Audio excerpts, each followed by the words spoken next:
¿Qué tal amigos y amigas de YouTube? ¿Cómo están? Espero que estén genial.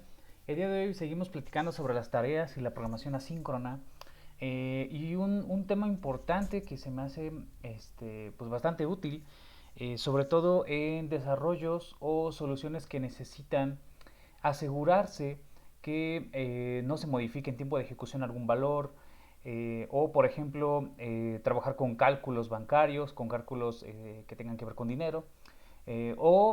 También se puede utilizar en escenarios que tienen que ver con acceso a memoria caché, o pues, datos en específico que no se necesite modificar o que yo asegure, o bueno, mejor dicho, el desarrollador asegure que pues se tenga un acceso seguro a esos datos, a ese dato, a ese proceso, y no se modifique aunque se intente un acceso concurrente, ¿vale? Entonces, vamos a empezar con el tema de hoy. Antes, necesito que eh, sí, si me apoyan poniendo like, suscribir y compartir en el video para que podamos seguir generando contenido de valor para todos ustedes. Y bueno, seguido de este anuncio, vamos a empezar con el ejercicio del video anterior, que es empezamos a trabajar con qué son las tareas, cómo es que se manejan las tareas. Y hoy vamos a trabajar con una instrucción muy peculiar que es el lock o bloqueo, si lo quieren ver así. ¿Qué es lo que hace? Digamos, en su definición, me sirve para bloquear prácticamente un objeto determinado directamente sobre el hilo principal.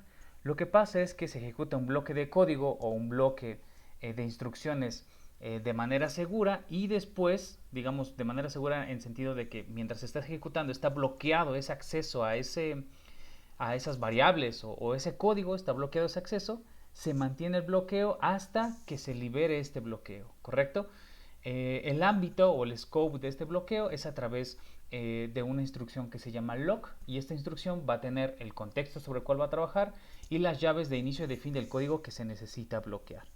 Ahora, ningún otro subproceso mientras esté este bloqueo se puede acceder a esta parte interna del código que se tiene y tiene que esperar hasta que se libere la instrucción look.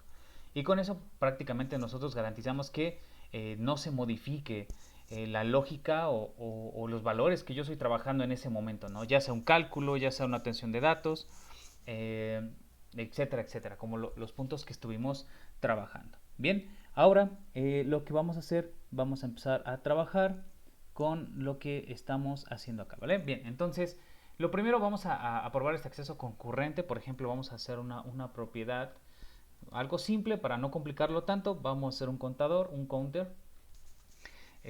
Acuérdense, bueno, es una aplicación de WPF. En su momento vamos a ver cositas más interesantes con la interfaz. Ahorita es como que los principios básicos, ¿vale? Y seguido de esto voy a generar una segunda función aquí abajito. Voy a decir que un public void, y este va a ser un function 1.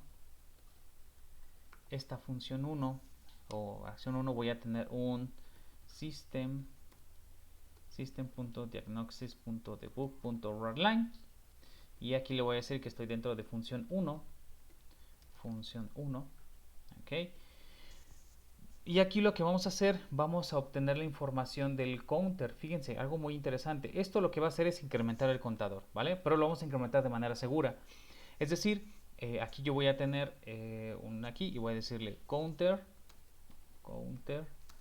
antes, y aquí le voy a decir que voy a mostrar el valor de counter, y para bloquear el acceso concurrente a un bloque de código, a unas variables, lo que voy a hacer es le voy a decir lock, y el ámbito o el scope que voy a trabajar es sobre el mismo de momento.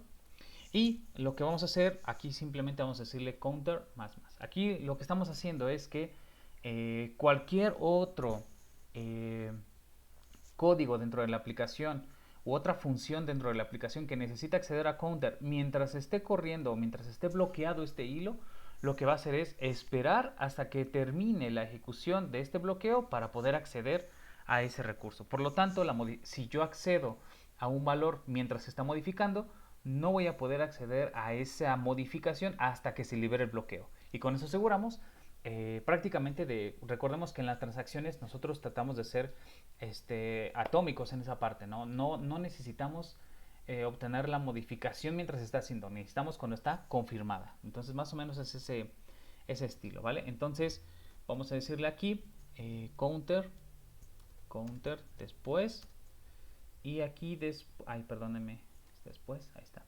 Y aquí me faltó la interpolación de cadenas, y vamos a decirle aquí que sea counter y listo.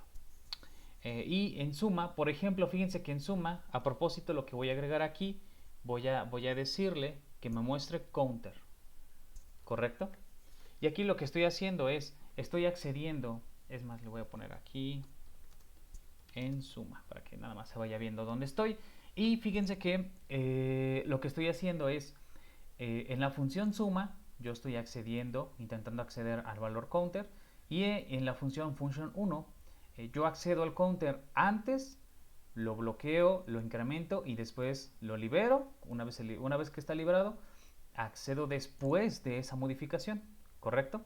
Y ahora lo interesante viene en la ejecución. Por ejemplo, lo que yo voy a hacer es, yo voy a ejecutar primero la tarea de suma para que lo vayan viendo. Es más, vamos a hacerlo aquí. Voy a decirle task tarea 2 es igual a new task. En este momento voy a ocupar función 1, no devuelvo ningún valor. Y en este momento lo que voy a hacer es decirle,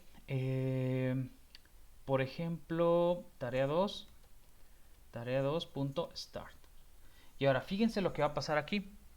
Recordemos que cada uno va a correr en un hilo diferente. Entonces, en estricta teoría, cuando yo arranco y seguido del inicio de esta tarea, yo inicio la segunda tarea, la tarea de function. Recordemos que la tarea fun es ejecución func, y esta ejecución func es la método suma.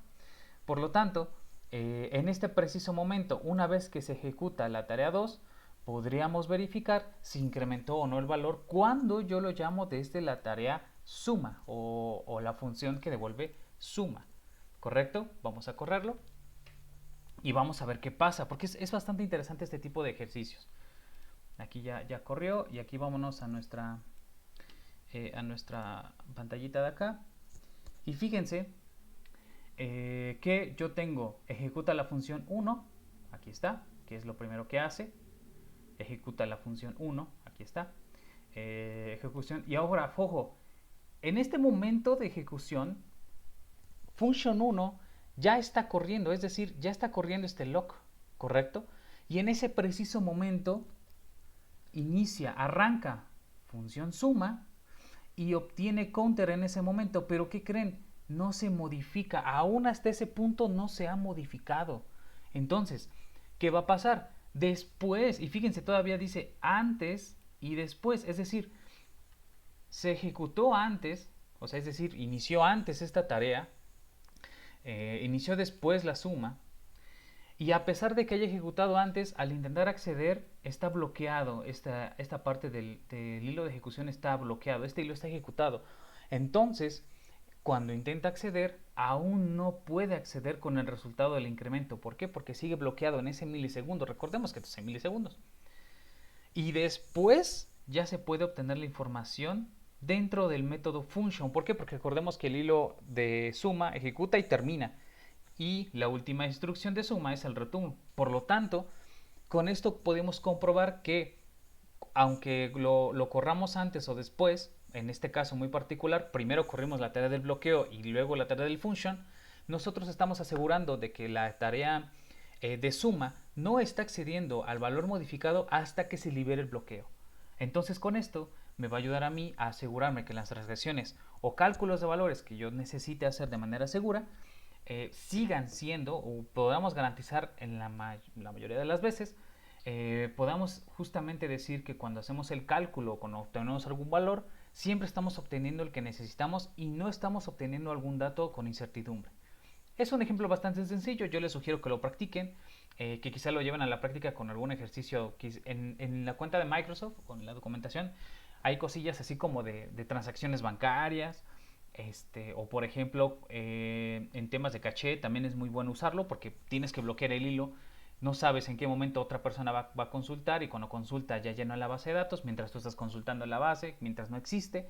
Entonces ese tipo de cuestiones o de casos de uso son muy importantes y son muy útiles para esta instrucción log. Es un ejemplo bastante sencillo, pero creo yo bastante útil. Y bueno, es parte de lo que les quería mostrar el día de hoy. Seguimos trabajando con programación asíncrona. Seguimos ahí pues desmenuzando todo, cómo funciona y cómo podemos aprovechar todas las bondades que nos ofrece .NET para mejorar el performance de nuestras aplicaciones. Y pues bueno, si les gustó, dejen su comentario, like, suscribir y compartir. Es el único apoyo que les pido. Muchísimas gracias por su atención. Nos vemos en un siguiente video y dirán por ahí, voy y vengo.